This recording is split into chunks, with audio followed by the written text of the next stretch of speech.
السلام علیکم ورحمۃ اللہ وبرکاتہ.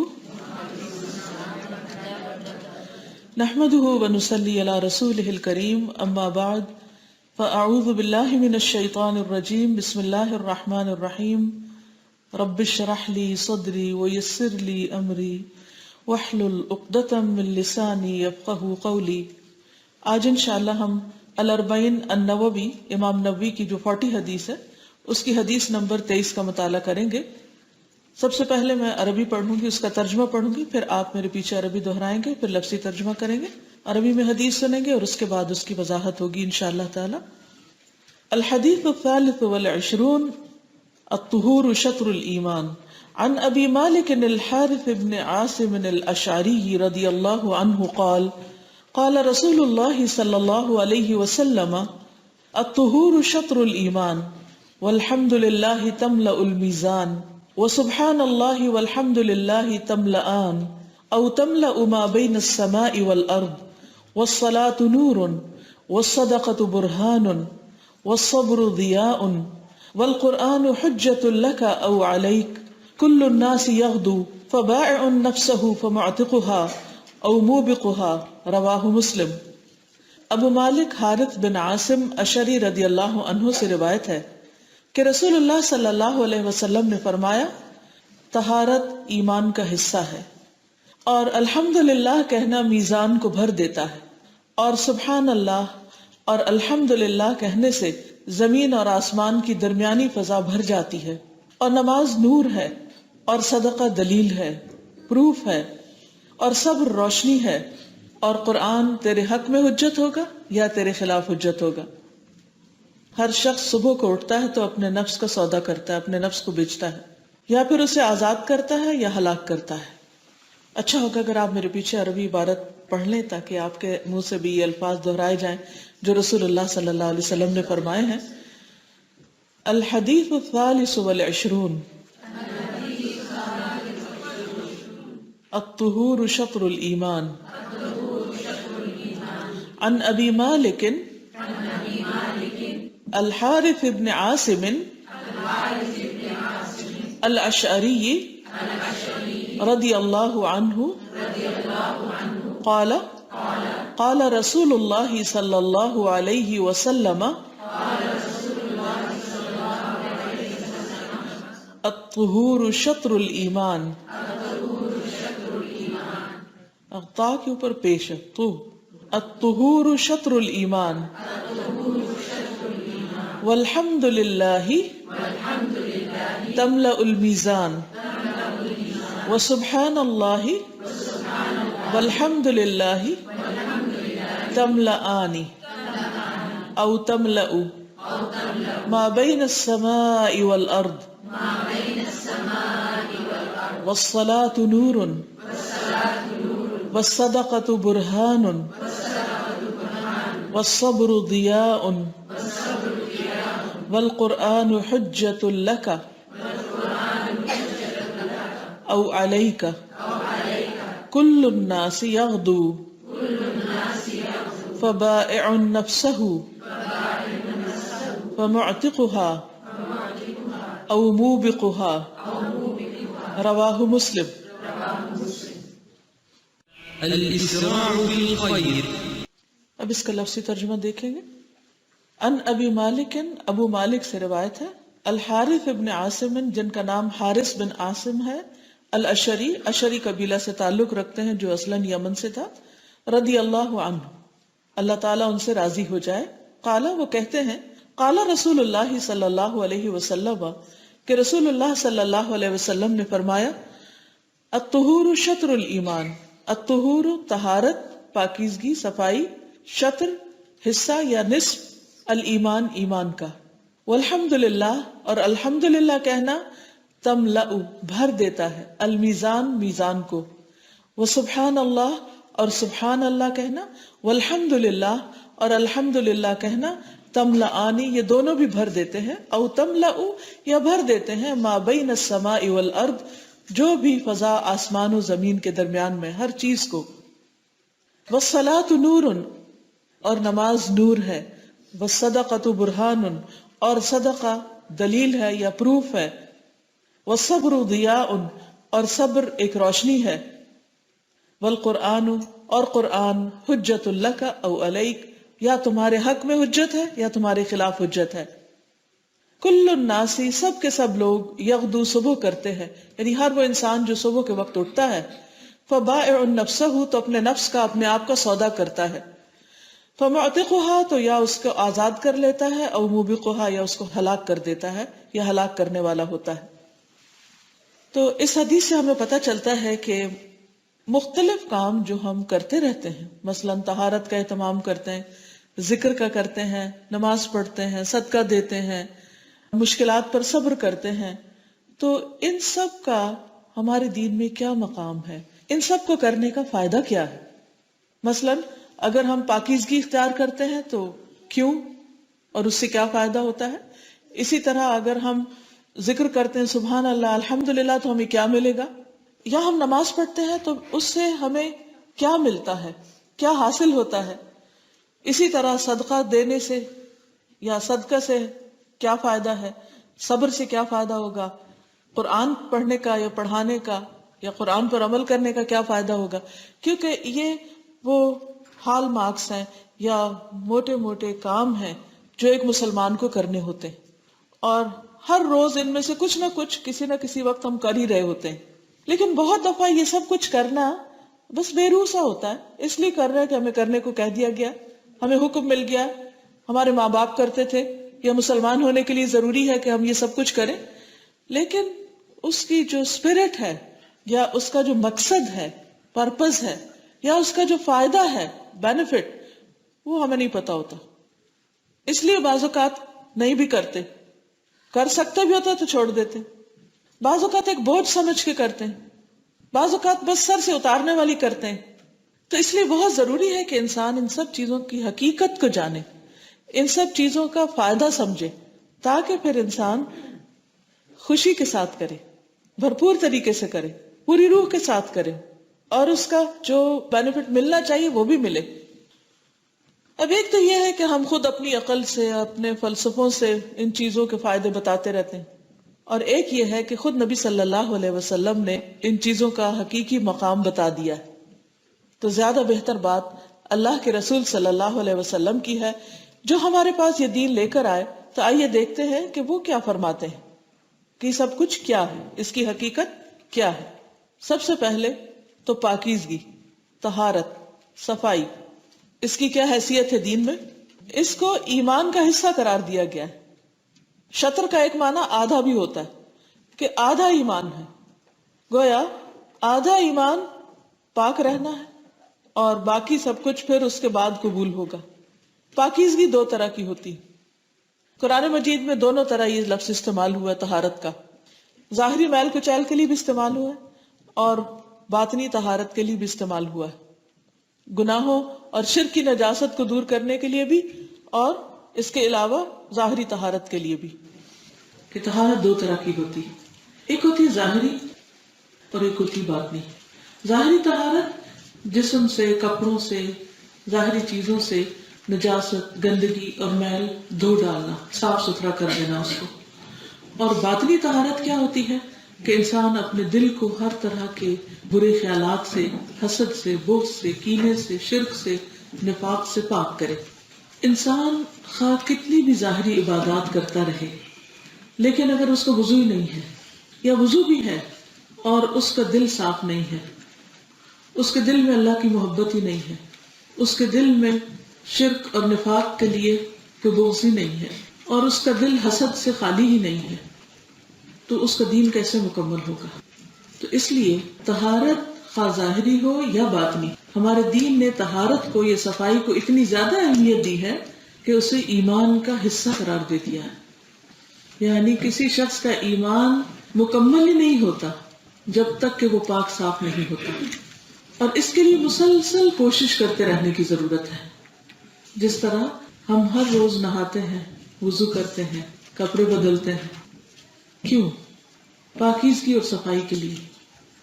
اسی طرح روزانہ ہمیں اپنے دل کی صفائی کی بھی ضرورت رہتی ہے، کیونکہ شیطان انسان کے اندر طرح طرح کے وسوسے ڈالتا رہتا ہے. ظاہری طہارت کے لیے پانی اور صابن اور ڈٹرجنٹس کافی ہوتے ہیں، لیکن باطنی طہارت جو ہے اس کے لیے اور ڈیپ ڈاؤن جانے کی ضرورت ہوتی ہے، اس کے لیے زیادہ ایفرٹ لگتی، کیونکہ ظاہر کے داغ دھبے جلدی نظر آ جاتے ہیں لیکن دل پر لگے داغ دھبے نظر نہیں آتے، خاص طور پر جب ہماری نگاہیں دوسروں کے عیب چننے میں لگی رہیں اور اپنی غلطیاں نظر نہ آئیں۔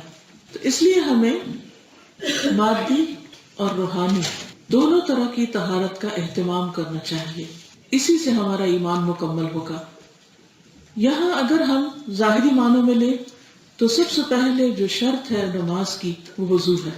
رسول اللہ صلی اللہ علیہ وسلم نے ایک اور جگہ پر فرمایا، اسباغ الوضوء شطر الایمان، اچھی طرح وضو کرنا نصف ایمان ہے، یہ ایمان کا حصہ ہے۔ ہم عام طور پر ایمان کو کیا کہتے ہیں کہ بس زبان سے ہم کہہ دیں لا الہ الا اللہ تو بس ہم مومن ہو گئے، حالانکہ زبان سے کہنے کے علاوہ دل کا یقین بھی ضروری ہے، دل کے اندر اس کا اترنا اور جمنا بھی ضروری ہے، اور اس کے ساتھ ساتھ ان چیزوں کا جو ہمارے دل میں ہو عمل سے جھلکنا بھی ضروری ہے۔ مثال کے طور پر آپ دیکھیے کہ جب اللہ تعالیٰ کے مختلف احکامات کی بات ہوتی ہے، جیسے نماز کے لیے وضو ہے، اسی طرح ہم بعض اوقات کچھ اور احکامات کو لیتے ہیں، جیسے حجاب ہی کا حکم ہے۔ تو حجاب کیا ہے؟ بہت سے لوگ یہ کہتے ہیں کہ دل کا پاک ہونا کافی ہے، نگاہ کی پاکیزگی کافی ہے، لباس ضروری نہیں۔ حالانکہ کوئی بھی چیز اندر اور باہر دونوں کو جب تک ساتھ نہ ملایا جائے مکمل نہیں ہوتی۔ ہر چیز کے آپ دیکھیں گے دو رخ ہوتے ہیں، مثلا ہمارا جسم ہے تو اس کے ساتھ روح بھی، خالی جسم کا کوئی فائدہ نہیں، خالی اوپر سے کپڑے اوڑھ لینے کا کوئی فائدہ نہیں جب تک کہ دل و نگاہ پاک نہیں۔ اسی طرح صرف دل و نگاہ کی پاکیزگی کام نہیں کرتی جب تک کہ ہم لباس بھی اپنا اللہ سبحانہ و تعالیٰ کی مرضی کے مطابق نہیں پہنتے۔ اسی طرح باقی اعمال بھی ہیں، مثلا آپ دیکھیں کہ سبزیوں میں پھلوں میں ایک چھلکا ہوتا ہے، گودا ہوتا ہے، چھلکا نہ ہو تو اندر کا گودا جو ہے وہ خراب ہو جائے گا۔ مثلا آپ دیکھیے کہ اورنج ہے، ایپل ہے، بنانا ہے، سبزیوں میں اسی طرح آپ دیکھ لیے، تو اگر اس کے اندر کے حصے سے آپ فائدہ اٹھانا چاہیں تو اس کے لیے ضروری ہے کہ اس کے باہر کی آؤٹنگ، اس کی کورنگ، اس کی پیکنگ جو ہے وہ بھی بہت امپورٹنٹ ہے۔ تو اسی طرح دین میں اندر اور باہر ہر معاملے میں ہے، ظاہر اور باطن دونوں کا خیال رکھنا ضروری، کیونکہ کچھ لوگ صرف ظاہر پر ہی لگ جاتے ہیں، وہ صرف ریچولز پورے کرتے رہتے، اوپر کی چیزیں جو انسان کو ظاہری طور پر مسلمان بناتی ہیں وہ صرف ان کا اہتمام کرتے ہیں اور روح کو بھول جاتے ہیں، دل کو بھول جاتے ہیں کہ اس میں کتنی نفرتیں یا بغض بھرے ہیں لوگوں کے۔ اور کچھ لوگ نفس کے تزکیے کے پیچھے لگے رہتے ہیں اور وہ کہتے ہیں کہ جی یہ ظاہری حالات کی طرف توجہ دینا کچھ ضروری نہیں، جبکہ صحیح، درست اور بیلنسڈ اپروچ یہی ہے کہ دونوں ہی ضروری ہے۔ جیسے اللہ تعالیٰ نے چلنے کے لیے 2 پاؤں رکھے ہیں، کام کرنے کے لیے 2 ہاتھ رکھے ہیں، 2 آنکھیں رکھی، 2 کان رکھے ہیں، ان دونوں کو جب تک استعمال نہ کیا جائے تو ایک توازن قائم نہیں ہوتا، انسان کی چال میں فرق آ جاتا ہے، انسان کی سماعت میں فرق آ جاتا ہے۔ اگر آپ کی صرف ایک آنکھ دیکھتی ہو تو آپ پراپر طریقے سے دیکھ نہیں سکتے، اس میں نقص آ جاتا ہے۔ تو اسی طرح ہماری جتنی بھی چیزیں ہیں، جتنے بھی اعمال ہیں، ان دونوں کا ظاہری پہلو سامنے رکھنا مقصود ہے۔ مثلا نماز کا ایک ظاہری پہلو کیا ہے کہ ہم اپنے وقت پر اس کو پڑھیں اور پوری رکعتیں ادا کریں اور رکوع سجدہ وغیرہ کریں، اور اس کے ساتھ اس سے بھی زیادہ امپورٹنٹ کیا ہے کہ ہم اس میں خشوع و خضوع کا لحاظ رکھیں۔ نماز کا ظاہری پہلو کیا ہوا؟ سارے آداب کا خیال رکھنا، اور باطنی کیا ہوا؟ خشوع۔ روزہ ہے، روزے میں ظاہری پہلو کیا ہے کہ آپ صبح سے لے کے شام تک کھائیں پیے نہیں، یہ ظاہری پہلو۔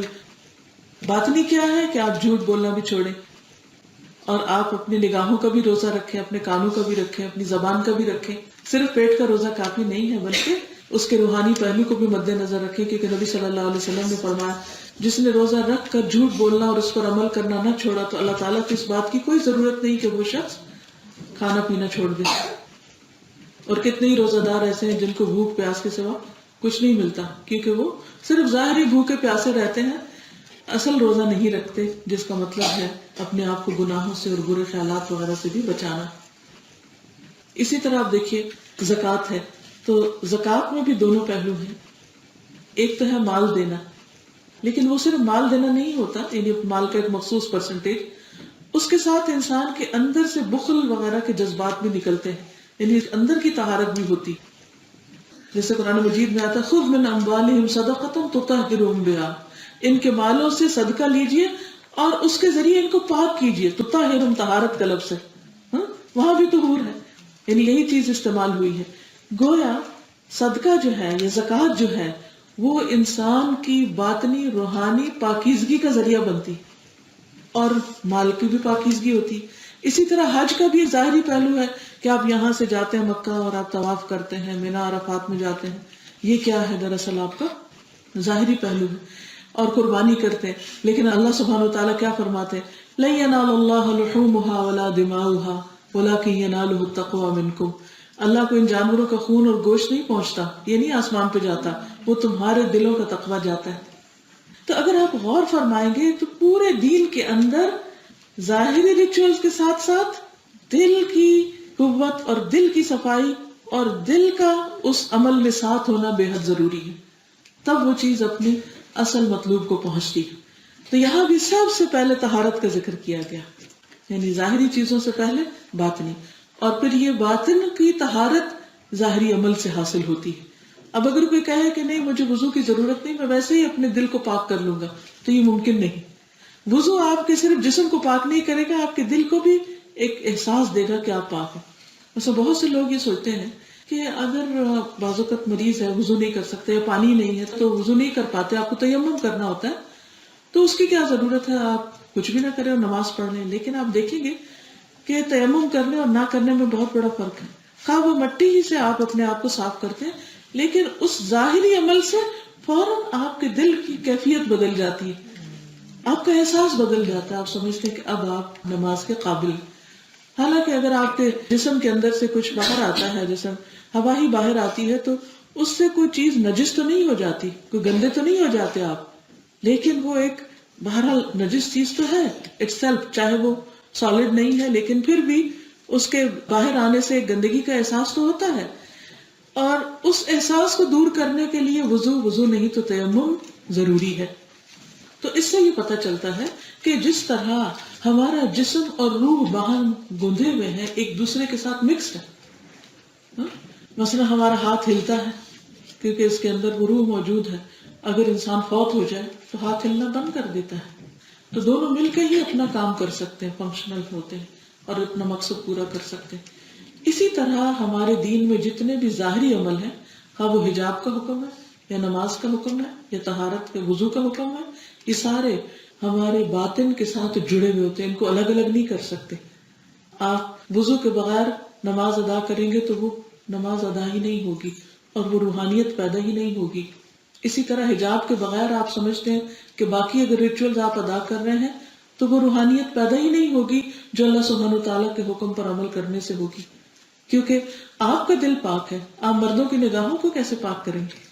یعنی بہت سے لوگ یہ کہتے ہیں نا کہ ہماری نیت اچھی ہے، ہمارا دل صاف ہے، لیکن آپ اپنے دل کی گارنٹی دے رہے ہیں جبکہ کوئی اپنے کی بھی پوری نہیں دے سکتا. لیکن آپ دوسروں کی گارنٹی کیسے دیں گے کہ وہ آپ کی طرف کس نظر سے دیکھ رہے ہیں یا آپ کو دیکھ کر ان کی کیا فیلنگز ہو رہی ہیں؟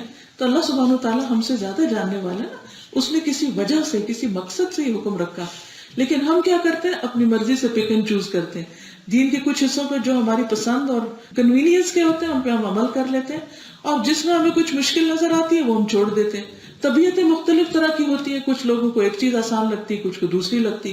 تب ہوتا کیا ہے، جس کو جو آسان لگتا ہے وہ اسی کو کر کے باقی سمجھتا ہے وہ سب سے اچھا اور نیک بن گیا ہے.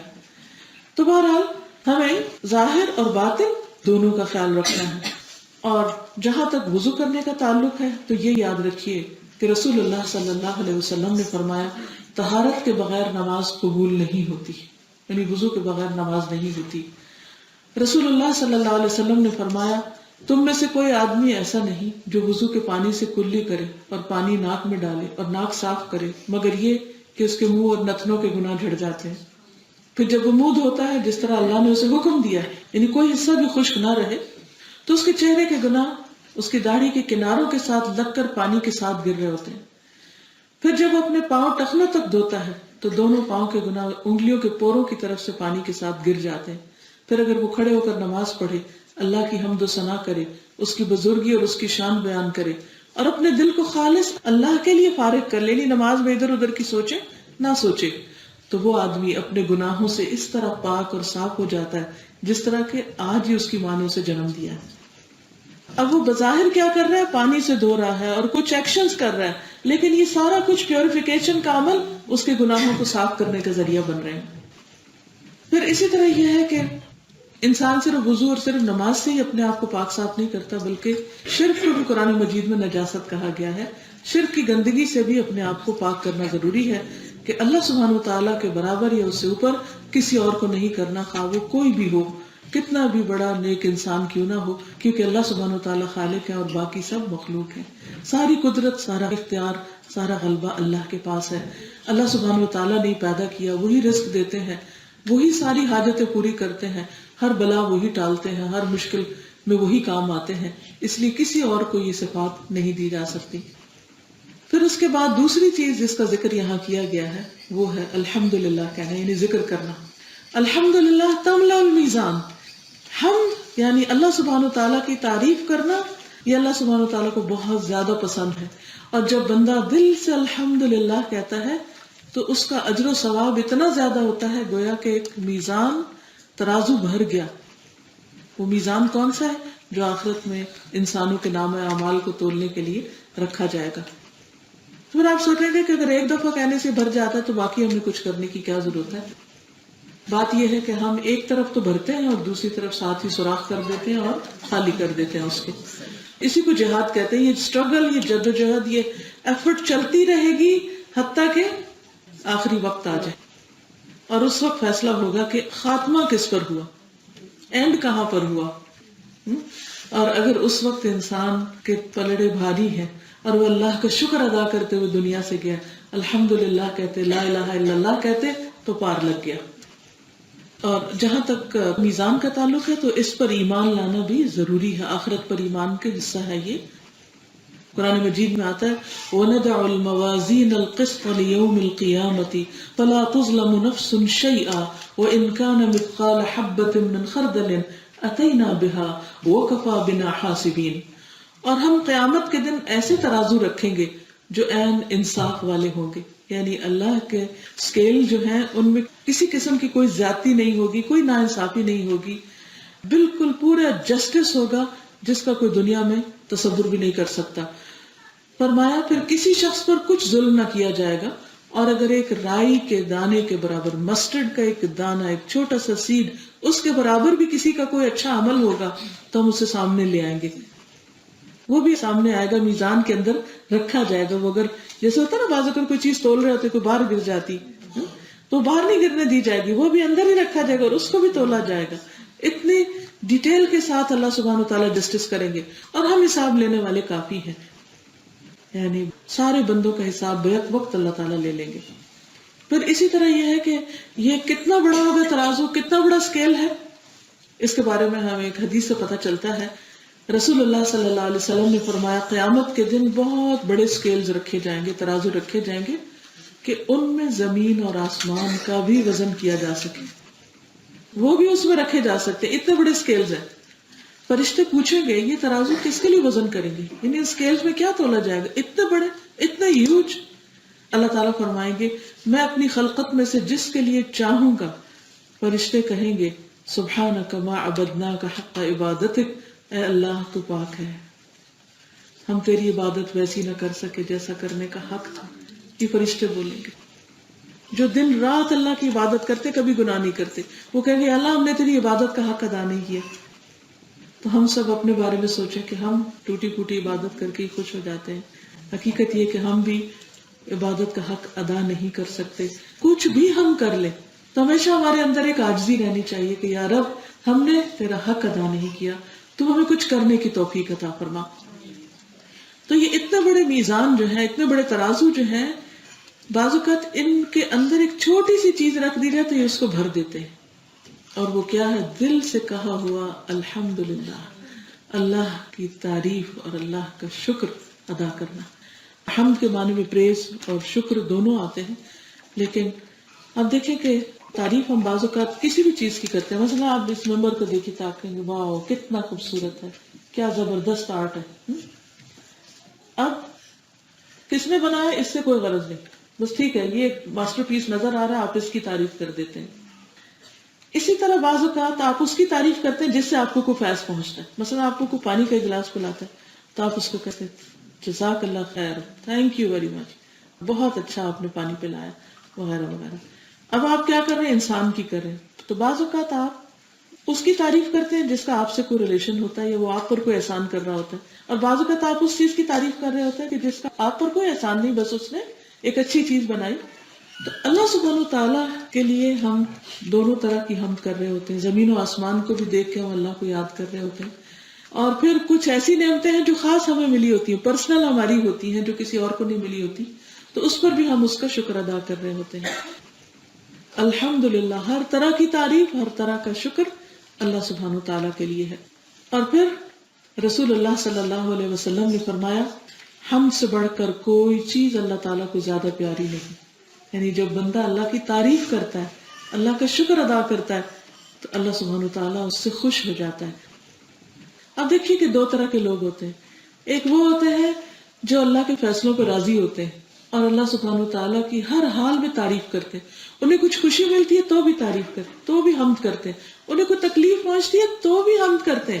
وہ کہتے ہیں یار اب یہ اس سے زیادہ بھی ہو سکتی تھی، اور اس تکلیف سے آپ نے معلوم نہیں کس اور بڑی تکلیف سے ہمیں بچا لیا. تو وہ کسی بھی حال میں کمپلینٹس نہیں کرتے. حقیقت یہ ہے کہ شکر گزار بندوں کی نعمتوں میں اضافہ ہوتا جاتا ہے، اور جو کمپلینٹس کرتے رہتے ہیں یہ اچھا نہیں، وہ اچھا نہیں، یہ ایسا ہے، یہ ویسا ہے، ان کے لیے پھر آگے سے راستے بند ہو جاتے ہیں. پھر اسی طرح یہ ہے کہ قیامت کے دن اللہ سبحانہ و تعالیٰ کے افضل بندے، بہترین بندے وہ ہوں گے جو سب سے زیادہ اللہ کی تعریف کرنے والے ہوں گے. یعنی ان کا ایک خاص مقام ہوگا. اب ہم اپنے آپ کا جائزہ لے لیں کہ ہم کس کس بات پر اللہ کا شکر ادا کرتے ہیں اور کن کن باتوں پہ ناراض رہتے ہیں. کیونکہ بہت سے لوگ تو چھوٹی سی بھی تکلیف ان کو زندگی میں پہنچے تو ناراض ہو جاتے ہیں. وہ کہتے ہیں کہ ہمارے ساتھ کیا کیا اللہ نے، اٹس ناٹ فیئر، وغیرہ وغیرہ، کمپلینٹس، اور ان کو ہر چیز غلط نظر آتی ہے دنیا میں، انتہائی منفی سوچ رکھتے ہیں.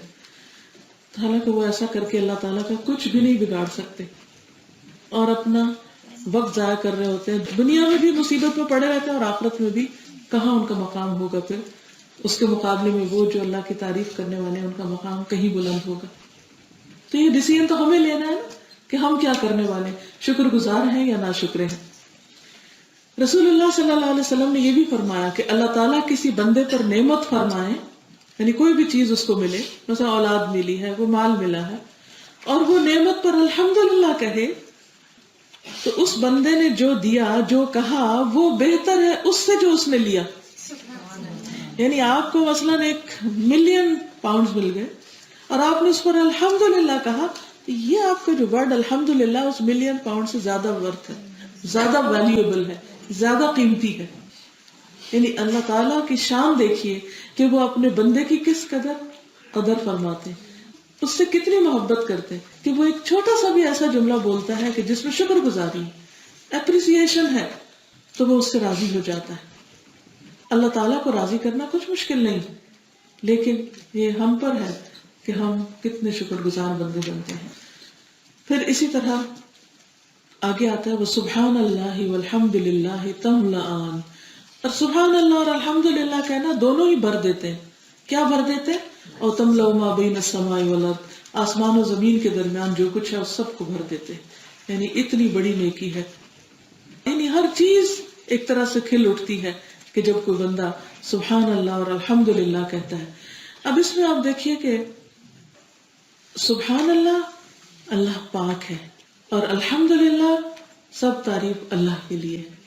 ایک میں نفی ہے اور ایک میں اثبات ہے. نفی کس چیز کی ہے؟ نیگیشن کس چیز کی ہے؟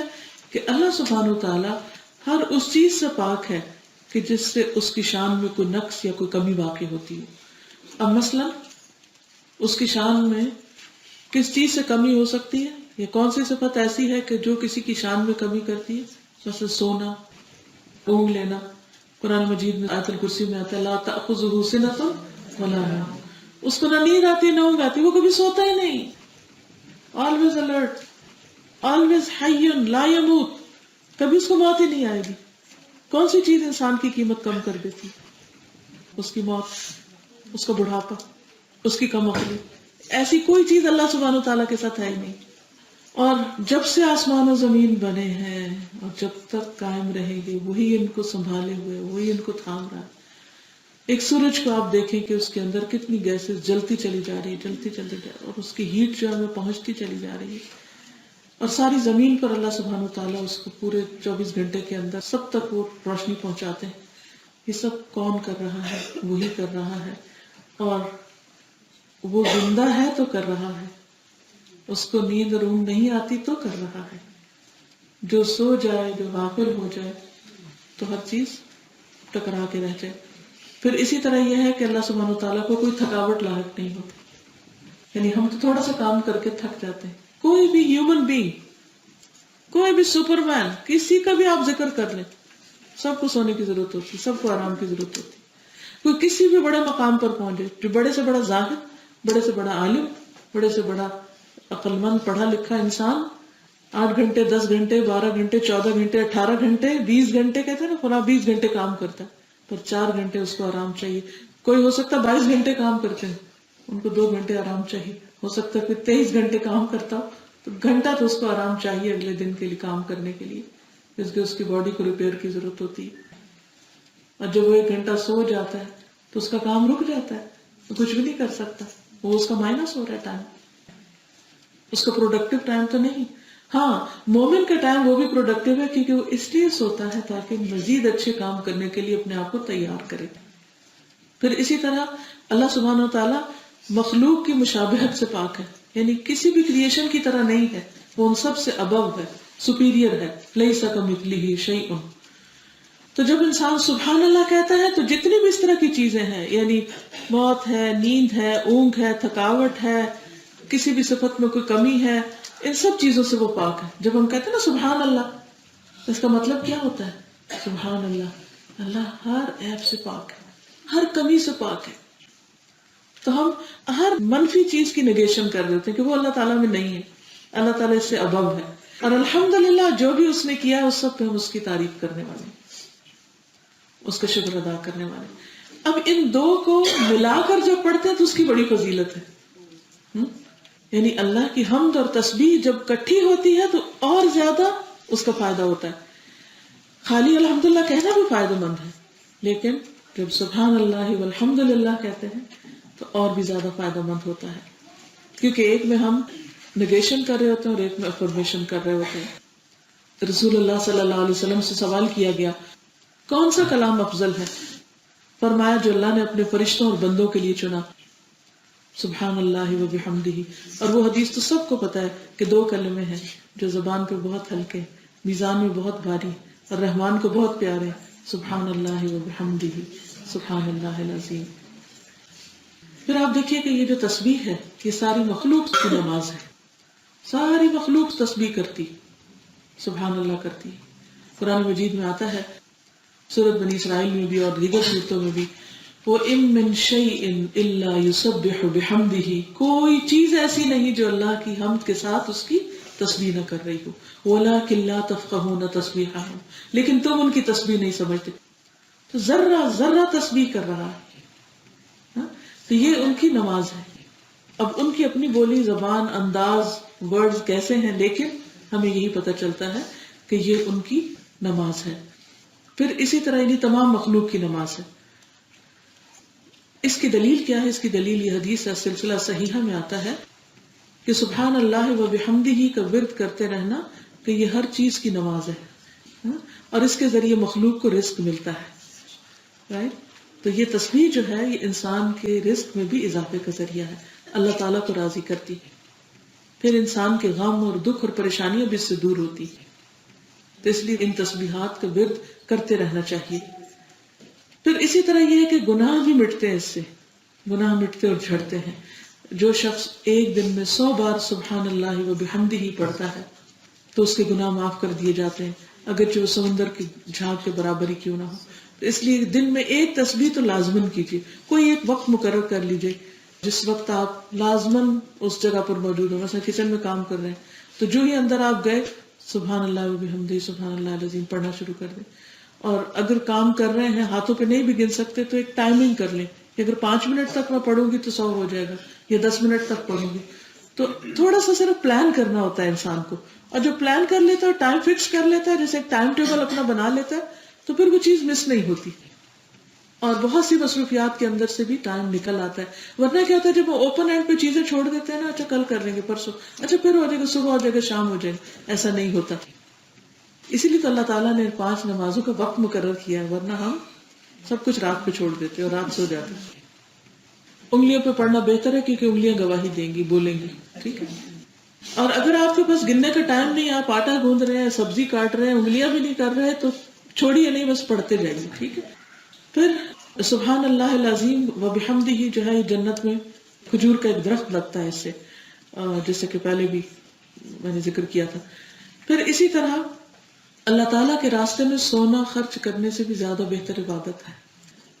رسول اللہ صلی اللہ علیہ وسلم نے فرمایا، جو رات سے خوف کھائے، کچھ لوگ ہوتے ہیں نا اسکیئرڈ ہو جاتے ہیں رات کے وقت، اندھیرے کے وقت، اور ان پر ایک گھبراہٹ سی طاری ہونے لگتی ہے، تو فرمایا جو رات سے خوف کھائے کہ وہ پریشان کرے گی، رات پھر آ رہی ہے. خصوصاً یہاں کے ملک میں آپ دیکھیے کہ ونٹر میں راتیں کتنی لمبی ہو جاتی ہیں نا، اور بہت سے لوگوں کو اس وجہ سے ڈپریشن سا ہونے لگتا ہے کہ بہت زیادہ اندھیرے کا ٹائم بڑھ گیا. تو ان کے لیے تو ایک بہت ہی اچھا نسخہ ہے، تجربہ کر کے دیکھیے. فرمایا جو رات سے خوف کھائے کہ وہ پریشان کرے گی، یا مال خرچ کرنے سے بخل کرے، یعنی کسی کو کچھ دینے کو دل نہ چاہتا ہو، یا دشمن کا مقابلہ کرنے سے ڈرے، یعنی بزدلی ہے اندر، تو وہ اس قول کی کثرت کر دے، پھر ان گنت پڑے. مجھے کہتے ہیں نا کوئی کلمہ بتا دیجئے، کوئی ورد بتا دیجئے، کوئی تسبیح بتا دیجئے، ہماری یہ مشکل ہے وہ مشکل ہے، تو بہترین ورد ہے یہ، بہترین چیز ہے یہ، سبحان اللہ و بحمدہ، سبحان اللہ و بحمدہ. اس میں سبحان اللہ العظیم کے الفاظ نہیں ہیں، صرف اتنے ہی ہیں، کیونکہ جتنا بتایا گیا اگر اتنا کریں تو وہ زیادہ افیکٹو ہوتا ہے، چاہے وہ تھوڑا ہی ہو. فرمایا یہ اللہ کے نزدیک سونے کا پہاڑ اللہ کے راستے میں خرچ کرنے سے زیادہ محبوب ہے. اس کی کثرت اللہ تعالیٰ کے ہاں اتنی پسندیدہ ہے. پھر جب ایک بندہ یہ کہتا ہے تو اللہ تعالیٰ اس کی تصدیق کرتے ہیں. بندہ کہتا ہے نا سبحان اللہ، تو اللہ تعالیٰ فرماتے ہیں کہ ہاں اس نے صحیح کہا، تم نے سچ کہا. بندہ کہتا ہے الحمدللہ، تو اللہ تعالیٰ فرماتے ہیں سچ کہا. بندہ کہتا ہے لا الہ الا اللہ، اللہ تعالیٰ فرماتے ہیں اس نے سچ کہا. بندہ کہتا ہے اللہ اکبر، اللہ تعالیٰ جواب دیتے ہیں بندے نے سچ کہا. اور پھر جب آخر میں بندہ کہتا ہے اللہم اغفر لی، اللہ مجھے معاف کر دے، تو اللہ تعالیٰ کہتے ہیں میں نے تجھے معاف کر دیا. کہتے ہیں اللہ مجھ پر رحم فرما، تو اللہ تعالیٰ فرماتے ہیں میں نے رحم کر دیا. کہتے ہیں اللہم ارزقنی، اللہ مجھے رزق دے، اللہ تعالیٰ فرماتے ہیں میں نے تجھے رزق دینے کا فیصلہ کر لیا. اتنا بہترین ذکر ہے یہ، اور اتنا ہلکا، زبان پہ کتنا ہلکا ہے. تو بیٹھ جائیے صبح کے وقت، دوپہر کے وقت، کسی بھی وقت جب دل گھبرائے، سب کام کاج چھوڑی بیٹھ گئی، اور بیٹھ کے تھوڑی دیر پڑھتے رہیے، پڑھتے رہیے، پڑھتے رہیے. اور نہیں تو رات کے وقت لیٹ کر سونے سے پہلے پڑھتے رہیے. تو جب بھی دل گھبرائے، جب بھی ڈپریشن ہونے لگے، اس کے لیے بہترین ذکر ہے. اور پہلے ہی میں نے عرض کیا تھا کہ یہ تسبیحات جو ہے سبحان اللہ، الحمدللہ اور لا الہ الا اللہ واللہ اکبر، یہ عرش کی گرد چکر لگاتے رہتے ہیں، اور ان کی ایک بھنبھناہٹ ہوتی ہے، اور اپنے ذکر کرنے والے کی یاد دلاتے رہتے ہیں. اللہ کے دربار میں ایسے لوگوں کا ذکر ہوتا رہتا ہے. پھر قیامت کے دن اللہ سبحانہ وتعالیٰ ایسے بندوں کو بچائیں گے کہ جو یہ ذکر کریں گے. رسول اللہ صلی اللہ علیہ وسلم نے فرمایا تم سبحان اللہ والحمد للہ ولا الہ الا اللہ واللہ اکبر پڑھا کرو، کیونکہ یہ کلمات قیامت کے دن تمہارے آگے آ کر، پیچھے آ کر تمہارا بچاؤ کریں گے. اور یہی کلمات باقیات صالحات ہیں. اور اہل جنت بھی جنت میں جب سانس لیں گے تو ان کے سانس کے ساتھ تسبیح ہوگی. جنتیوں کو تسبیح اس طرح سکھا دی جائے گی، تسبیح اور تحمید یعنی سبحان اللہ اور الحمدللہ کہنا، جس طرح تمہیں سانس لینا سکھایا جائے. اللہ تعالیٰ نے سکھایا نا سانس لینا، ہم تو کوئی ایفرٹ نہیں لگاتے. بچہ ماں کے پیٹ سے آتا ہے تو وہ خود ہی سانس لے رہا ہوتا ہے. اور اسی طرح جنتیوں کو سبحان اللہ اور الحمدللہ کہنا اتنا آسان کر دیا جائے گا، اور اس کو پسند بھی کریں گے. کیونکہ جو لوگ دنیا میں اس کلمے سے محبت کرتے ہیں، وہ کبھی سوچتے ہیں نا جنت کے بارے میں، تو میں ہمیشہ سوچتی ہوں کہ اچھا وہاں کوئی کام نہیں ہوگا، کیونکہ دنیا میں کام کر کے مزہ آتا ہے نا، فارغ رہنے سے بوریت ہوتی. اور دنیا میں اللہ کا ذکر کرنے سے اور قرآن پڑھنے سے ایک خاص لطف حاصل ہوتا ہے.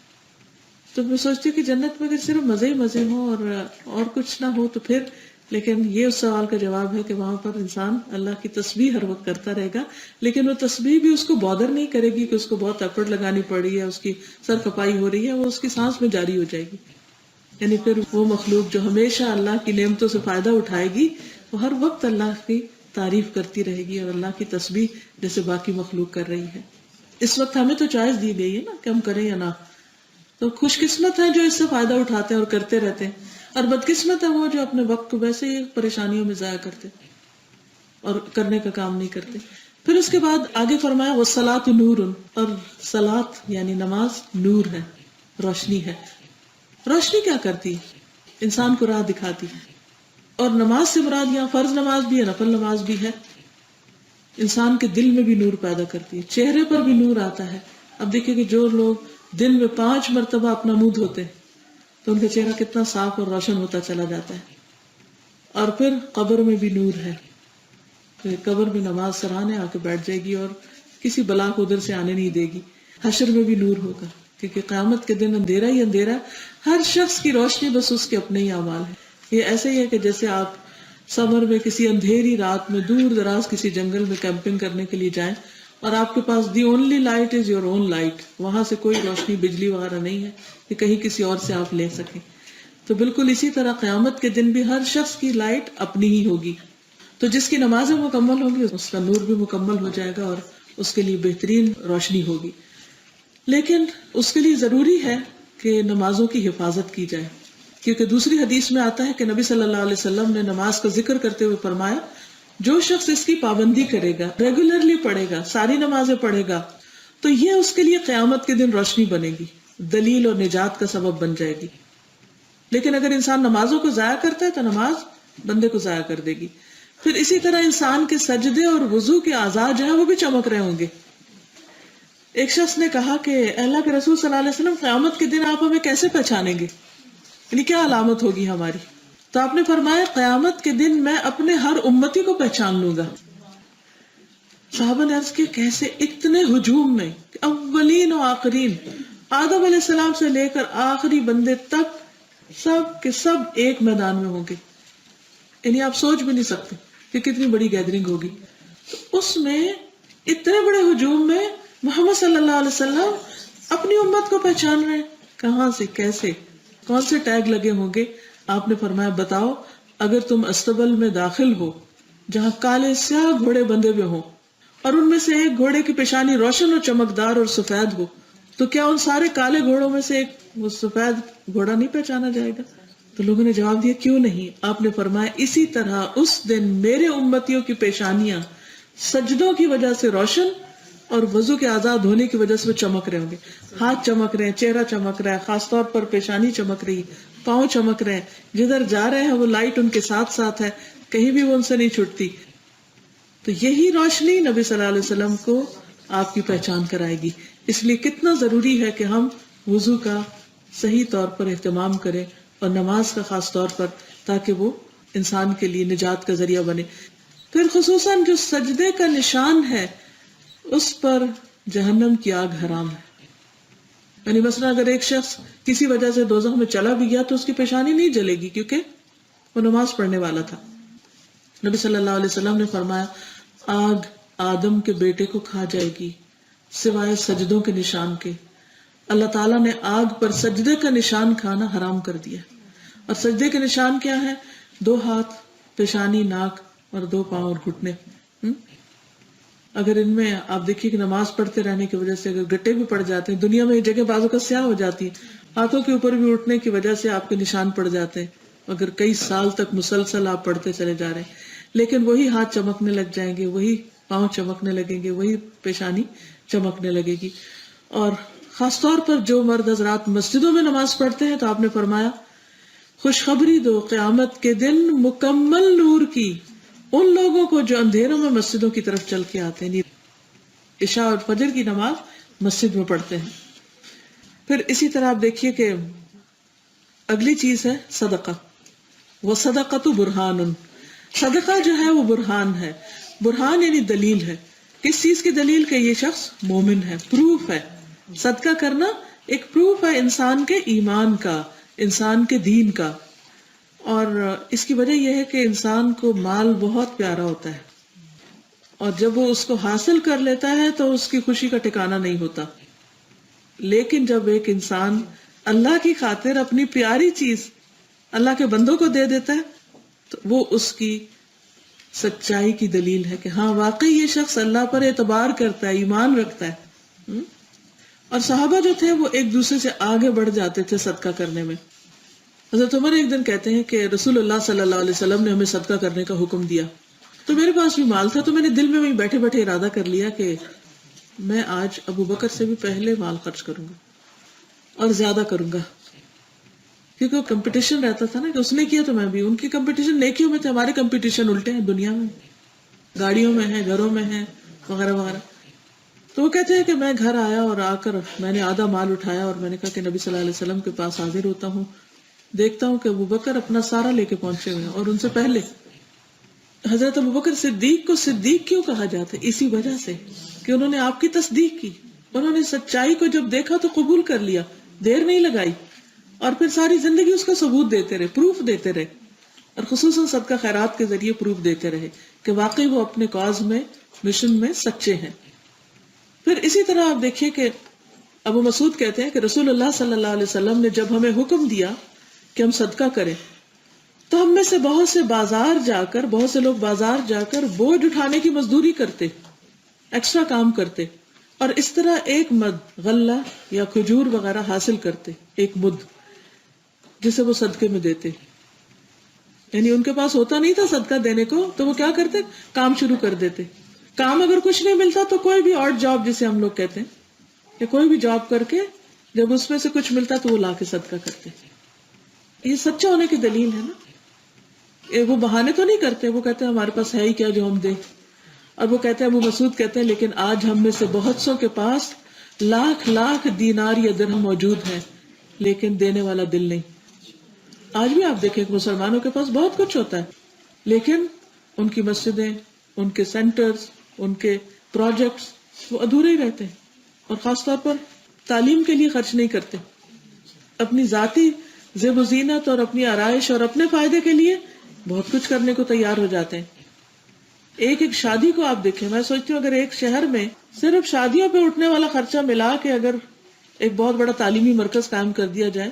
آج سب والدین پریشان ہیں کہ بچوں کے لیے اچھے کوالٹی کے اسلامک سکولز نہیں، اور کوستے رہتے ہیں وہ ہاں فلاں کھل گیا لیکن اس میں کچھ ہے نہیں. کیوں نہیں؟ اس کی وجہ کیا ہے؟ فنڈز کی کمی ہے، کوالٹی کی کمی ہے، اچھے ٹیچرز کی کمی ہے. تو وہ کیسے آئیں گے؟ اچھے ٹیچرز تو وہیں جائیں گے جہاں ان کو زیادہ سیلری ملے گی. تو اسلامک سکولز کے پاس وہ فنڈز نہیں کہ ان کو اچھی سیلری دے اور وہ ریٹین کرے. تو میں صدقے پہ بات کر رہی تھی کہ صحابہ کرام کے پاس اگر کچھ نہیں ہوتا تھا تو وہ کام کرتے تھے اور صدقے کا اہتمام کرتے تھے. اب اس میں آپ دیکھیے کہ صرف صحابہ نہیں بلکہ صحابیات جو تھی، خواتین جو تھی، وہ بھی اپنے ہاتھ سے کام کر کے اپنے ہاتھ کی کمائی کے ساتھ خرچ کرنا پسند کرتی تھی. اور ان میں سے کئی صحابیات کا خاص طور پر ذکر ملتا ہے. نبی صلی اللہ علیہ وسلم نے اپنی ایک زوجہ محترمہ کے بارے میں فرمایا تھا کہ تم میں سب سے پہلے مجھ سے وہ آ کر ملے گی جس کے ہاتھ سب سے لمبے، یعنی سب سے پہلے اس کی وفات ہوگی تو وہ اپنے ہاتھوں کو ایک دوسرے سے جوڑ جوڑ کے دیکھتی تھی کہ کس کی انگلیاں لمبی ہیں یا کس کا ہاتھ زیادہ لمبا ہے. تو بہرحال ہوا یہ کہ جو پہلی زوجہ محترمہ فوت ہوئی وہ سب سے زیادہ صدقہ کرتی تھی اور اپنے ہاتھ سے کام کر کے کمائی کر کے وہ خیرات کرتی تھی، کیونکہ خیرات کرنے کا شوق تھا.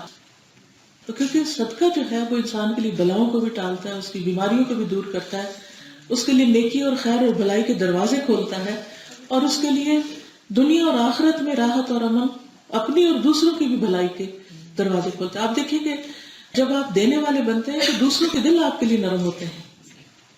والدین میں سے دیکھیے، رشتے داروں میں سے دیکھیے، اپنے خاندان میں سے دیکھیے، کمیونٹی میں سے دیکھیے، کس شخص کی زیادہ قدر ہوتی ہے، لینے والے کی یا دینے والے کی؟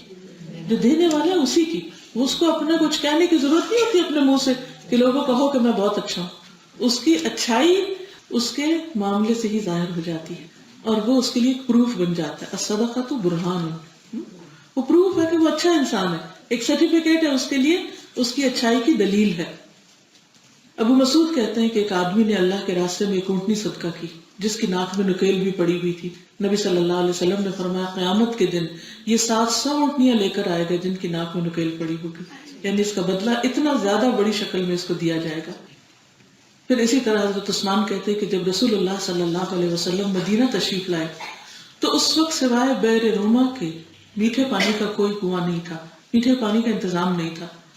تو رسول اللہ صلی اللہ علیہ وسلم نے فرمایا کون ہے جو اسے خالص اپنے مال سے خریدے اور اپنا حصہ بھی مسلمانوں کے برابر رکھے اور آخرت میں جنت کے اندر بہترین بدلہ حاصل کرے.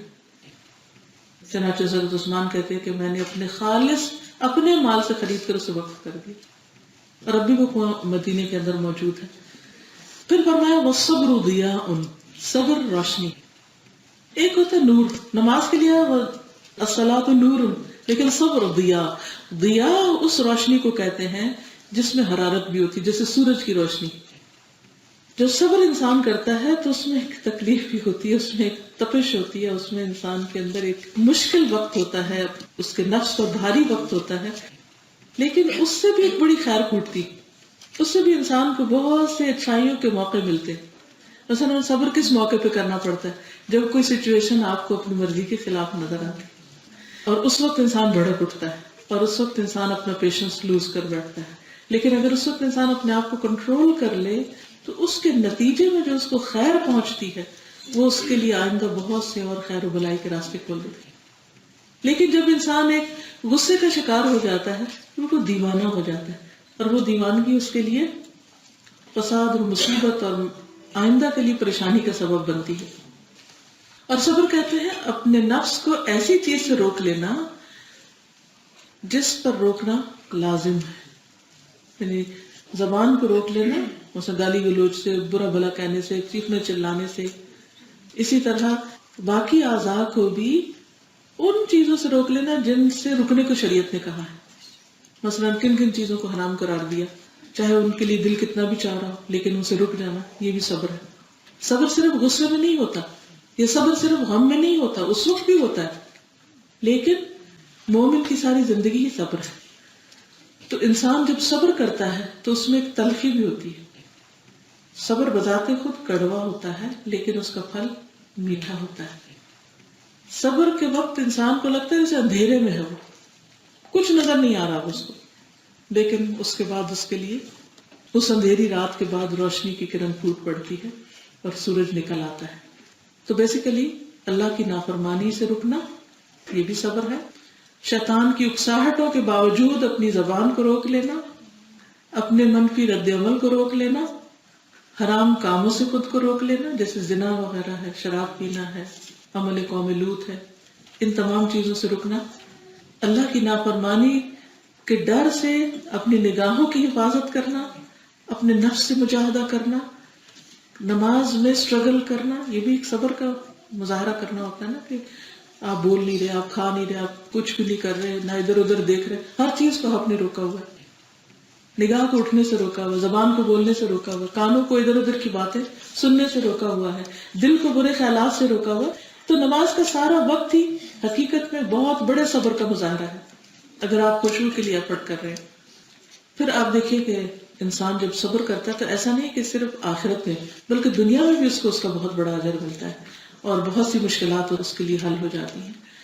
پھر اسی طرح یہ ہے کہ مشقت کے وقت جب انسان اپنے فرائض اچھی طرح بجا لاتا ہے، مثلا سخت نیند آ رہی ہے پھر بھی نماز پڑھتا ہے، سخت بھوک لگی ہے پھر بھی روزہ رکھ رہا ہے، اسی طرح سخت سردی لگ رہی ہے لیکن پھر بھی وضو کر رہا ہے، تو اس کے لیے اس کا اجر بھی بہت زیادہ بڑھ جاتا ہے.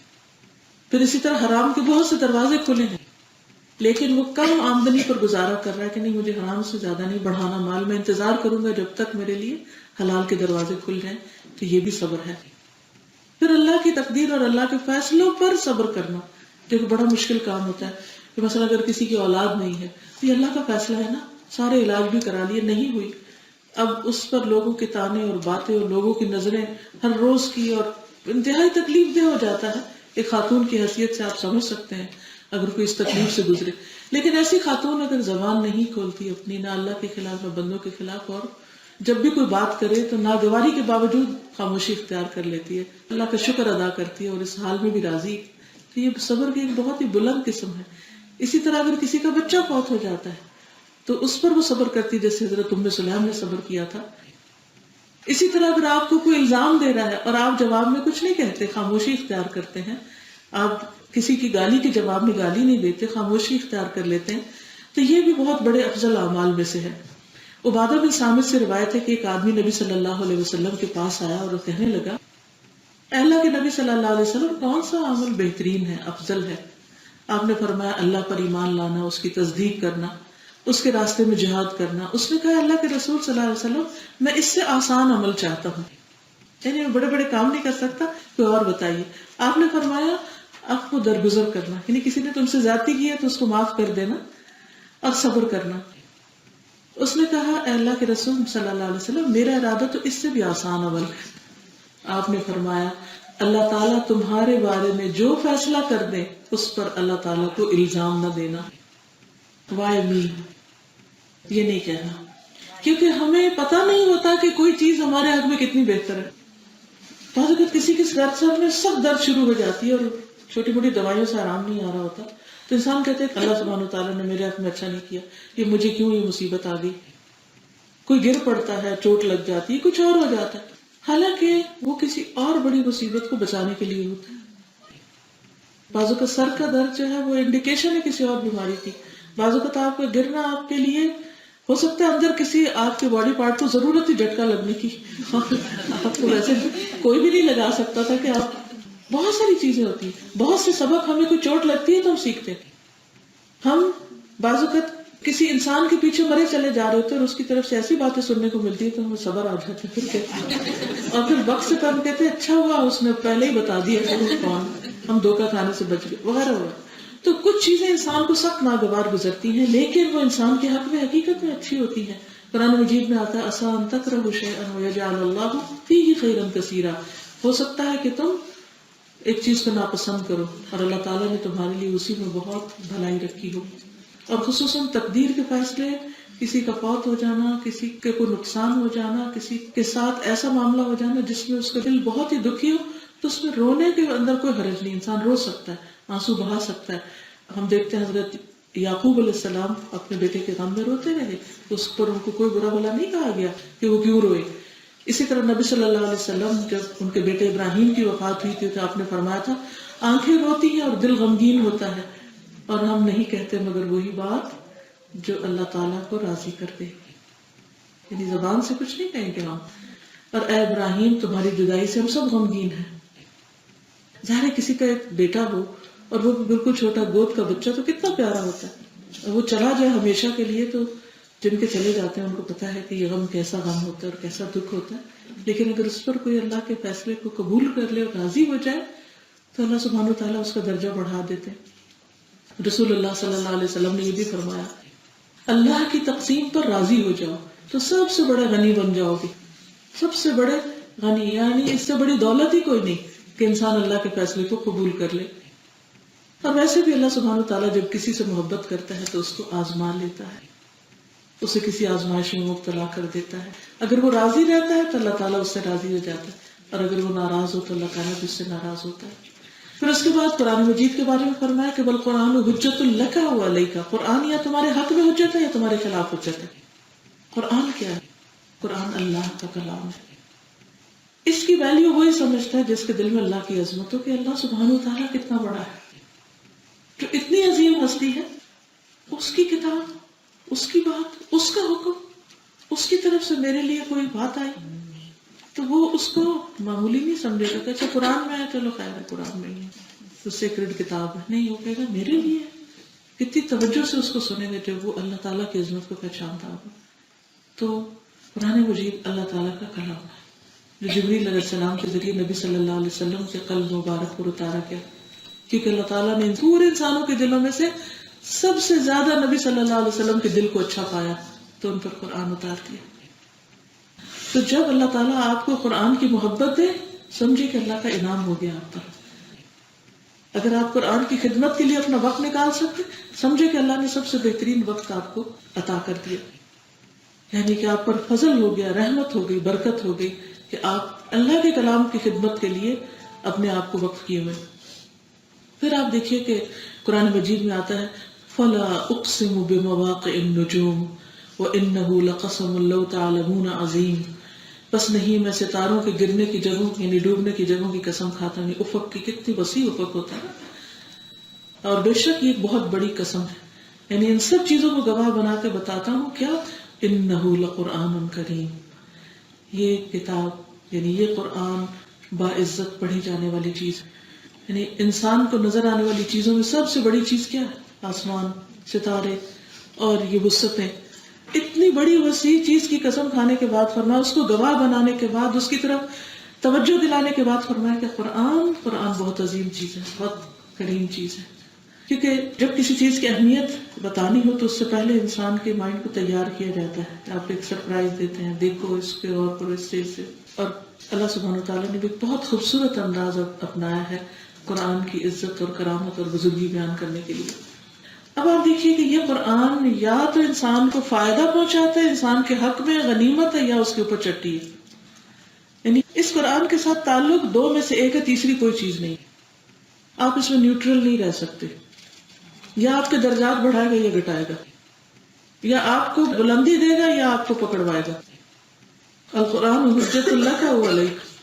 اب ہم یہ نہیں کر سکتے کہ اچھا ٹھیک ہے دل چاہے تو پڑھ لیں، سمجھ لیں، نہیں تو کوئی بات نہیں، بعد میں صحیح، لیٹر آن، نہیں۔ یا یہ کہ اس کو پڑھ لیں اور اس پر عمل نہ کریں۔ تو پہلی چیز کیا ہے کہ اس قرآن سے محبت، اس کی عظمت کا احساس دل میں لانا، اس کو دنیا کی ہر چیز سے زیادہ بہترین جاننا، کیونکہ ہر چیز کریشن ہے، لیکن یہ اللہ کی سپیچ ہے، یہ کریشن نہیں ہے، یہ اللہ تعالیٰ کی بات ہے۔ اور صرف ایک ہی چیز ایسی ہے کہ جو اللہ کی بات ہے، اور باقی تو کیا ہے، اللہ نے اس کو کریٹ کیا ہے۔ اب آپ دیکھیے کہ جب ہم اس کو اہمیت دیتے ہیں، اس کو مانتے ہیں، اس پر ایمان رکھتے ہیں، اور اس کو دنیا کی ہر سپیچ، ہر کلام، ہر علم، ہر بات سے زیادہ امپورٹنٹ سمجھتے ہیں، تو یہ ہمارے حق میں حجت بنتا جاتا ہے۔ یعنی مسلسل ایک لائن کے یا ادھر ہے ہم یا ادھر ہے، یعنی نمبر 1 امپورٹنس کتنی، اس کی امپورٹنس زیادہ ہے یا باقی سب چیزوں کی امپورٹنس زیادہ ہے۔ خود کو خود چیک کر سکتے ہیں، اپنے لیے چیک لسٹ بنا سکتے ہیں، اس سے زیادہ محبت ہے یا اور مثلاً اور چیزوں سے، میوزک سے، پوئٹری سے، اور دنیا کی باتوں سے، کہانیوں سے زیادہ دلچسپی، یا قرآن مجید سے؟ اور علوم پڑھنے میں وقت زیادہ لگا ہے یا قرآن پڑھنے میں زیادہ لگا ہے؟ پھر یہ کہ اس کی باتوں کو ہم سنجیدگی سے لیتے ہیں یا نان سیریس ایٹیٹیوڈ ہے؟ پھر یہ ہے کہ اس کی ہم تعظیم کرتے ہیں یا نہیں کرتے؟ پھر یہ کہ جو کہتا وہ بھی کرتے ہیں یا نہیں کرتے؟ پھر یہ کہ اس کو دنیا تک پہنچانے کے لیے، لوگوں تک تقسیم کرنے کے لیے ہم کوئی ایفرٹ لگاتے ہیں یا نہیں لگاتے؟ یہ ساری کیلکولیشن ہم اپنے اندر خود کر سکتے ہیں کہ ہم کہاں کھڑے ہیں، اس کو کیا امپورٹنس دیتے ہیں۔ تو اگر آپ اس کو فیور دیتے ہیں تو کل قیامت کے دن سب سے بڑا فیور آپ کو قرآن کی طرف سے ملے گا، وہ آپ کے حق میں سفارشی بن کے آئے گا۔ حدیث میں آتا ہے اقرأ القرآن فإنه يأتي يوم القيامة شفيعا لأصحابه، قرآن پڑھا کرو کیونکہ قرآن اپنے پڑھنے والوں کے لیے قیامت کے دن سفارشی بن کے آئے گا۔ وہ جھگڑے گا آپ کے لیے کہ یار یہ بھوکا پیاسا رہا، اس نے اپنی نیند اور آرام قربان کیا اور مجھے پڑھتا رہا، اس نے مجھے دوست بنا لیا۔ وہ ایسا بہترین دوست ہے کہ وہ قبر میں بھی ساتھ نہیں چھوڑے گا، وہ حشر کے میدان میں بھی آپ کے ساتھ ساتھ ہوگا اور بخشوا کے آگے لے جائے گا۔ اس لیے حجت اللہ کا او علیہ کا، یا آپ کے حق میں یا آپ کے خلاف۔ یعنی جیسے وہ 9/11 کے بعد کسی نے کہا تھا کہ آج کے بعد دنیا میں یہ فیصلہ ہو جائے گا کہ یا لوگ ہمارے ساتھ ہیں یا پھر ہمارے خلاف ہیں، بیچ میں کچھ نہیں۔ تو وہ تو بندوں کی بات ہے نا، یہ بندوں کی سوچ ہے، لیکن اللہ کا یہ کلام پکار پکار کے کہہ رہا ہے کہ یا تو پھر تم میرے وفادار ہو یا پھر نہیں ہو، درمیان کی کوئی چیز نہیں ہے۔ پھر آپ دیکھیے کہ یہ ایک سنجیدہ کلام ہے، قرآن مجید میں آتا ہے وما ہوا بالہزل، یہ کوئی ہنسی مذاق کی چیز نہیں ہے۔ اور پھر اس کا مذاق اڑانے والوں کے لیے وعید آئی ہے کہ جنہوں نے، اللہ سبحانہ وتعالیٰ فرماتے ذالک جزاؤہم جہنم بما کفروا واتخذوا آیاتی ورسلی ہزوا، یہ ان کی جزا جہنم اس لیے کہ انہوں نے انکار کیا اور میری آیات اور میرے رسولوں کا مذاق اڑایا. تو اگر قرآن کا کوئی مذاق اڑاتا ہے اس کے کسی حکم کا، کسی آیت کا، کسی معنی کا، تو یہ چیز کو معمولی نہیں ہے، قیامت کے دن انسان کی ذلت کا سبب بن جائے گی. پھر اسی طرح اب کریں کیا کہ ہم اس کو اپنے حق میں حجت بنائیں، اس کو اپنے دلوں پر اتاریں. صرف زبان یا حلق یا مخارج وہ بھی بہت ضروری ہے، وہ ذریعہ ہے، ٹول ہے آگے دل تک لے جانے کا، لیکن یہاں تک نہیں رکھیں. اس کو اندر جانا چاہیے. اندر جانے کے لیے اس کو سمجھنا ضروری ہے، اور سمجھنے کے لیے پھر اس کے لیے وقت لگانا ضروری ہے. پھر اسی طرح یہ ہے کہ اپنے آپ کو اس کے لیے فارغ کیا جائے. نبی صلی اللہ علیہ وسلم کے اوپر جب وحی نازل ہوتی تھی تو مسلسل آپ کی آنکھیں کھلی رہتی تھی، آپ کا دل اور کان اللہ کی طرف سے آنے والی چیز کے لیے فارغ ہو جاتے اور کچھ نہیں سوچتے تھے، بس وہ قرآن ہی کی طرف متوجہ ہو جاتے تھے. پھر اسی طرح یہ ہے کہ ایک اور جگہ پر فرمایا اذا قرئ القرآن فاستمعوا له، جب قرآن پڑھا جا رہا ہو تو غور سے سنو، وانصتوا، خاموش رہو، لعلکم ترحمون، تاکہ تم پر رحم کیا جائے. ابن مسعود کہتے ہیں جب اللہ تعالیٰ وحی کے لیے کلام کرتا ہے تو آسمان والے بھی کچھ سنتے ہیں. پھر جب ان کے دلوں سے خوف دور ہوتا ہے اور آواز چپ ہو جاتی ہے تو وہ سمجھ جاتے ہیں یہ کلام حق ہے، اور آواز دیتے ہیں ایک دوسرے کو کہ تمہارے رب نے کیا فرمایا. سب جواب دیتے ہیں کہ جو فرمایا حق فرمایا، سچ فرمایا. نبی صلی اللہ علیہ وسلم پر جب وحی نازل ہوتی تھی تو بہت تکلیف ہوتی تھی، آپ کو، آپ کے اوپر ایک بوجھ بھی پڑ جاتا تھا. یعنی یہ معمولی کلام نہیں. قرآن مجید میں آتا ہے لو انزلنا هذا القرآن على جبل لرأيته خاشعا متصدعا من خشیۃ اللہ، اگر یہ ہم کسی پہاڑ پر بھی نازل کرتے تو تم دیکھتے کہ اس کے ٹکڑے ٹکڑے ہو جاتے اور وہ اللہ کی خشیت سے ریزہ ریزہ ہو جاتا ہے. لیکن ہم اس کو بعض اوقات بالکل نان سیریس انداز میں پڑھ رہے ہوتے ہیں، بس بغیر سمجھے، یا آدھا کوئی پڑھ رہا ہے آدھا کوئی اور پڑھ رہا ہے اور اس کا حق ادا نہیں کرتے. پھر اسی طرح یہ کتاب عمل کی کتاب ہے، یہ صرف علم بڑھانے کے لیے، صرف ڈگری یا سرٹیفکیٹ لینے کے لیے نہیں ہے، بلکہ یہ آئی اس لیے کہ انسانوں کو ہدایت دے. پھر اس کو آگے پہنچانا بھی لازم ہے. نبی صلی اللہ علیہ وسلم نے فرمایا آگے پہنچاؤ، خواہ ایک آیت ہی کیوں نہ ہو. یعنی اس کام میں بھی امت کو حصہ ڈالنا چاہیے، چاہے خود پڑھا کے، خواہ کوئی کتاب یا کیسٹ یا CD آگے دے کر، یا کوئی ایسا ادارہ بنا کر کہ جس میں قرآن کی تعلیم ہو. پھر اسی طرح یہ ہے کہ اللہ تعالیٰ کے کچھ خاص بندے ہیں جن کو اللہ تعالیٰ اپنا اہل کہتا ہے، یعنی اس کے اسپیشل لوگ، VIPs. اور وہ کون ہے؟ حدیث میں آتا ہے کہ وہ اہل القرآن ہے، کہ قرآن ہی ان کی پہچان ہے. نبی صلی اللہ علیہ وسلم نے فرمایا قرآن مجید کی تلاوت کا اہتمام کرو، کیونکہ یہ چیز آسمانوں میں تمہاری خوشبو اور زمین میں تمہارے تذکروں کا سبب بن جائے گا. یعنی کثرت کے ساتھ قرآن کی تلاوت ضروری ہے. بعض اوقات ہم ایک دفعہ پڑھ لیتے ہیں یا بچوں کو پڑھا دیتے ہیں اور اس کے بعد کہتے ہیں ختم ہو گیا، بچے نے پڑھ لیا. نہیں، ساری زندگی روز کچھ نہ کچھ ضرور پڑھتے رہنا چاہیے. پھر یہ کہ اس کو کچھ حصے کو یاد بھی کر لینا چاہیے کہ دل کے اندر بھی موجود ہو. پھر آپ صلی اللہ علیہ وسلم اپنی زندگی میں ان لوگوں کو زیادہ امپورٹنس دیتے تھے، آگے رکھتے تھے جن کو زیادہ قرآن یاد تھا. جب غزوہ احد میں لوگ شہید ہوئے اور قبریں کھودی گئی تو ایک میں 2 3 لوگوں کو بھی ڈالا گیا، کیونکہ 70 لوگ شہید تھے اور وقت تھوڑا تھا اور سب کو دفنانا تھا. تو نبی صلی اللہ علیہ وسلم جب دفنانے لگتے تو پوچھتے کہ ایک قبر میں جیسے 2 یا 3 کو، کہ ان میں سے سب سے زیادہ قرآن کس کو آتا ہے. پھر جب بتایا جاتا ہے کہ اس کو اس کے مقابلے میں زیادہ آتا ہے تو اس کو قبر میں پہلے اتارا جاتا ہے اس کے احترام کی وجہ سے.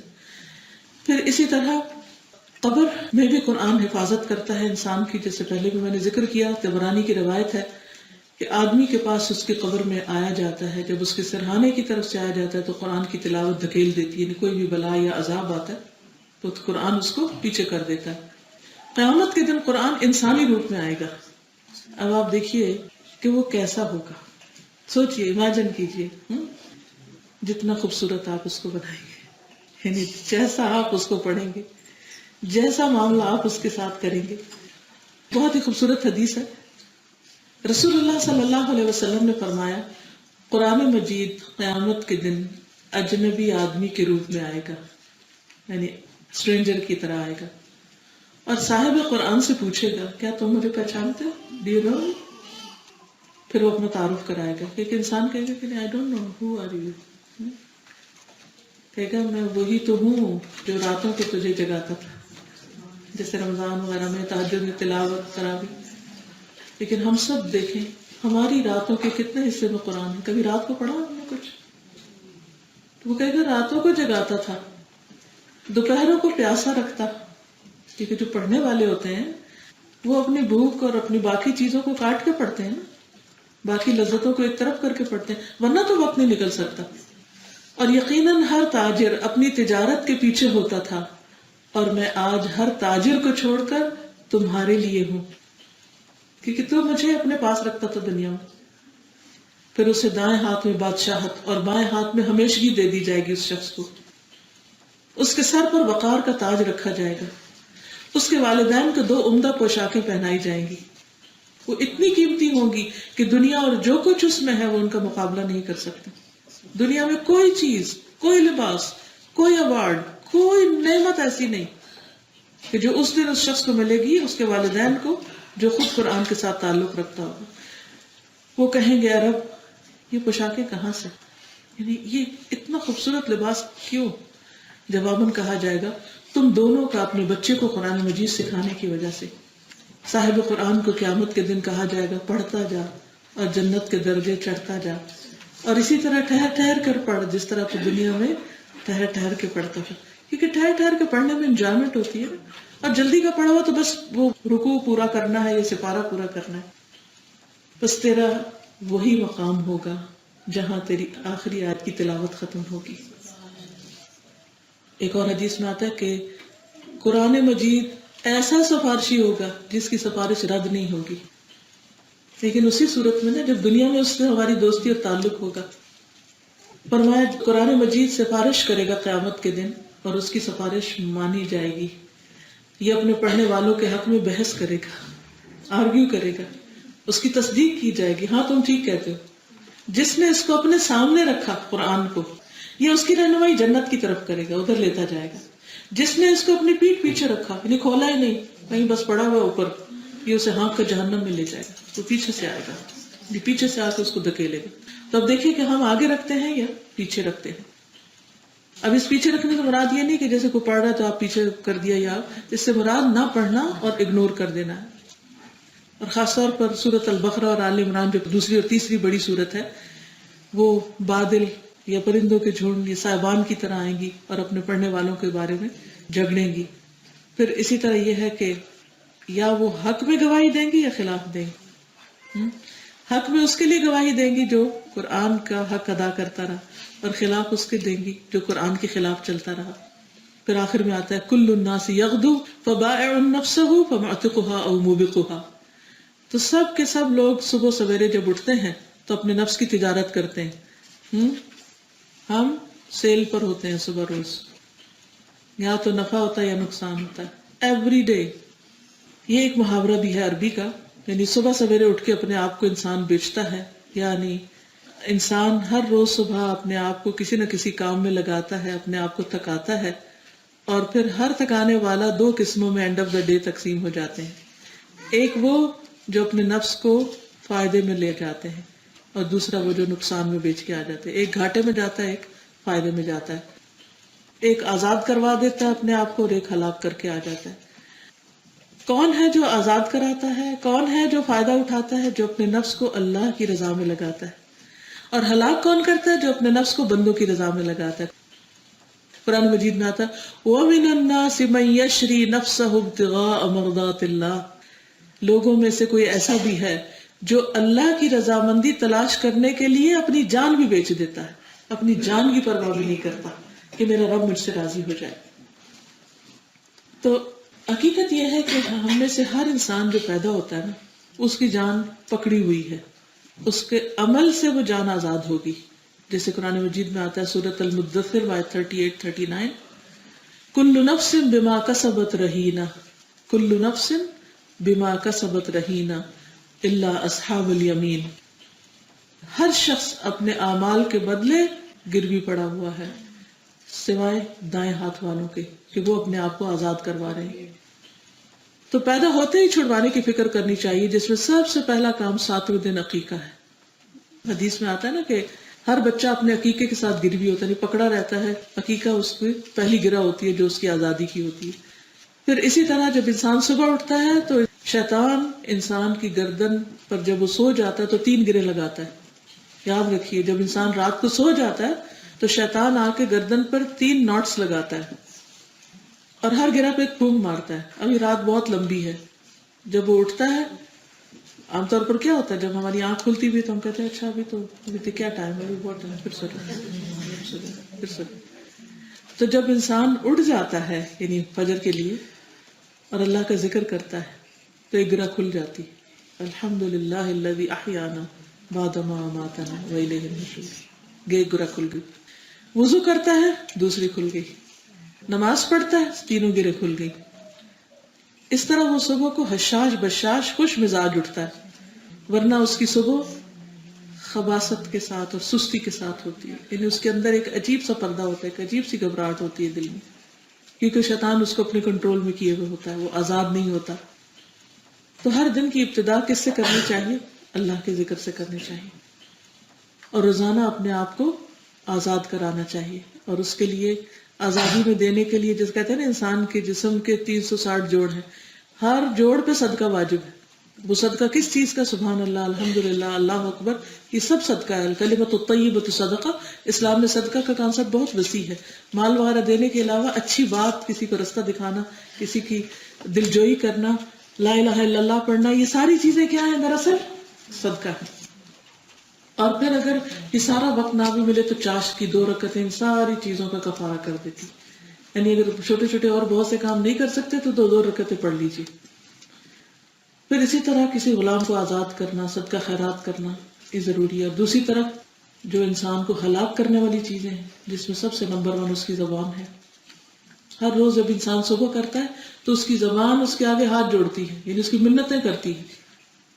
حدیث میں آتا ہے جب ابن آدم صبح کرتا ہے تو اس کے جسم کے سارے اعضاء زبان کے آگے منت سماجت کرتے ہیں کہ ہمارے بارے میں اللہ سے ڈرو, تم سیدھی رہی تو ہم بھی ٹھیک رہیں گے, اور اگر تم بگڑی تو ہم بھی ٹیڑھے ہو جائیں گے.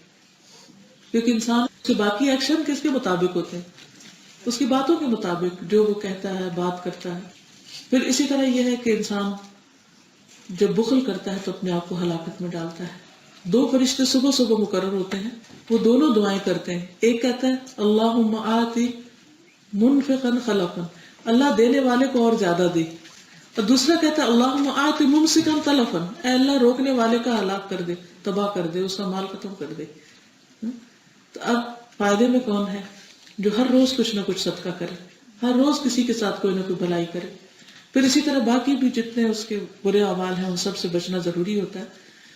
تو یہ تھی آج کی حدیث, اور اس میں آپ دیکھ رہے ہیں کہ جو مختلف اجزاء ہے کہ جو ہم دن بھر کام کرتے ہیں, مثلا نماز ہے, صدقہ ہے, ذکر ہے, ان سب چیزوں کی کیا حقیقت ہے. اور پھر یہ ہے کہ ان سب چیزوں کا وزن ہوگا قیامت کے دن. ترازو جو ہے وہ حق کے ساتھ قائم کیے جائیں گے اور انسان ان کو دیکھے گا. اور پھر اگر انسان اچھے کام کرنے والا ہوگا تو اس کی نیکیاں اور اس کے اعمال اس کو فائدہ پہنچائیں گے. اور اگر انسان غلط رستوں پہ چلنے والا ہے تو دراصل وہ کسی کو نہیں, اپنے آپ کو ہی نقصان پہنچانے والا ہے. کیونکہ انسان یا اپنے نفس کا غلام بن جاتا ہے یا شیطان کا, اگر وہ رحمان کا غلام نہیں بنتا. تو یہ چوائس ہمارے پاس ہے کہ ہم کس کے غلام بننا چاہتے ہیں. تو اللہ تعالیٰ سے دعا ہے کہ وہ ہمیں عمل کی توفیق عطا فرمائے. وآخر دعوانا ان الحمد للہ رب العالمین. سبحانک اللہم وبحمدک اشہد ان لا الہ الا انت استغفرک واتوب الیک. السلام علیکم ورحمۃ اللہ وبرکاتہ.